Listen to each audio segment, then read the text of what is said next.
नमस्कार दोस्तों, कैसे हैं आप सब लोग। आशा करती हूँ कि आप सभी भी अच्छे होंगे, स्वस्थ होंगे। मैं सुषमा चौथानी आपके सामने आज स्वर्गवासी कहानी का दूसरा एपिसोड पेश करने जा रही हूँ। इस कहानी के लेखक हैं ईश्वर भारती। तो स्वर्गवासी कहानी का दूसरा एपिसोड। वह कान लगाकर उनकी बातें सुन रहा था और अजीब सा संतोष अनुभव कर रहा था। पास वाले आदमी की ओर ऐसे देखने लगा जैसे उससे कह रहा हो, देखा, यही आवश्यक बातें तो मैं उसे बताना चाह रहा था। उस समय 4 लोग अर्थी को कंधा देकर बाहर ले आए और राम नाम सत्य है कि मंत्र का उच्चारण करके बरामदे के बाहर जाने लगे। बरामदे में एकत्रित लोग भी एकदम उठ खड़े हुए और अर्थी के पीछे पीछे चलने लगे। शमशान बल्लूमल के बंगले से 1.5 किलोमीटर की दूरी पर था। कुछ लोग अर्थी के साथ गली के मोड़ तक गए और कुछ लोग और भी आगे जाकर लौटने लगे। फिर भी काफी लोग अर्थी के साथ जुड़े थे।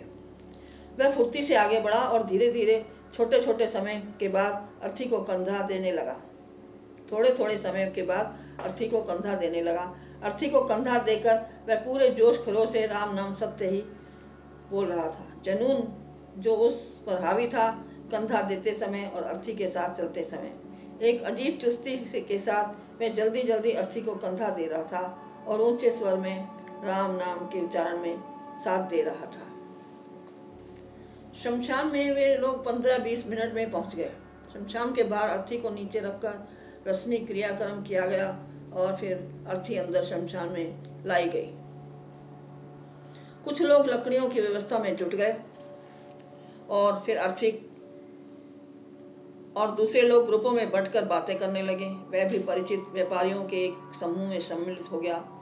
अचानक हुई मृत्यु के बारे में छेड़ी गई बातों को सुनने लगा। दिल के दौरे के कारण होने वाली मौतें बढ़ने लगी हैं। ब्लड प्रेशर भी, टेंशन बढ़ गया है। खाने की चीजें भी आजकल कैसी मिल रही हैं, हर चीज में मिलावट। दौड़ धूप भी कितनी हो रही है, रात दिन बस दौड़ना ही दौड़ना। अपने वजन का भी ख्याल रखना चाहिए। मोटापे और दिल की बीमारी का एक दूसरे से गहरा संबंध है। बल्लूमल का शरीर भी थोड़ा वजनी था। नहीं नहीं, वह तो काफी तंदुरुस्त था। छाती में अचानक दर्द हुआ और वह चल बसा। खाने पीने का भी ख्याल रखना चाहिए। तली हुई चीजों को तो हाथ भी नहीं लगाना चाहिए।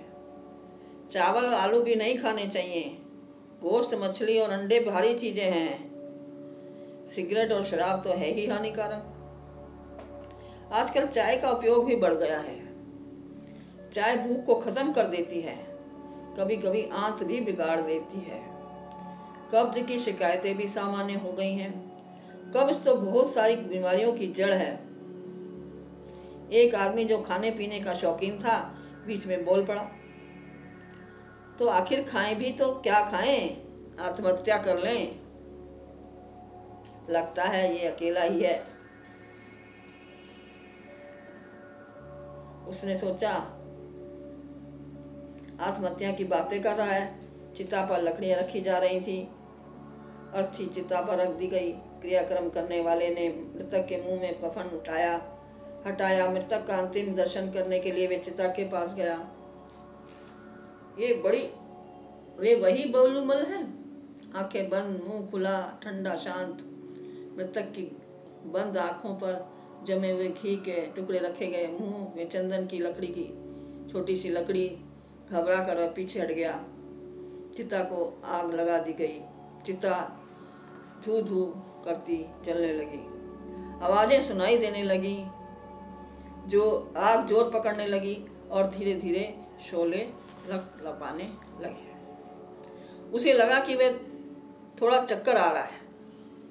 पेड़ की छांव तले थोड़ा सा बैठ लूं, उसने सोचा। वह पेड़ के नीचे जा बैठा। छाती में थोड़ा सा दर्द होने लगा। छाती में दर्द, उसने सोचा।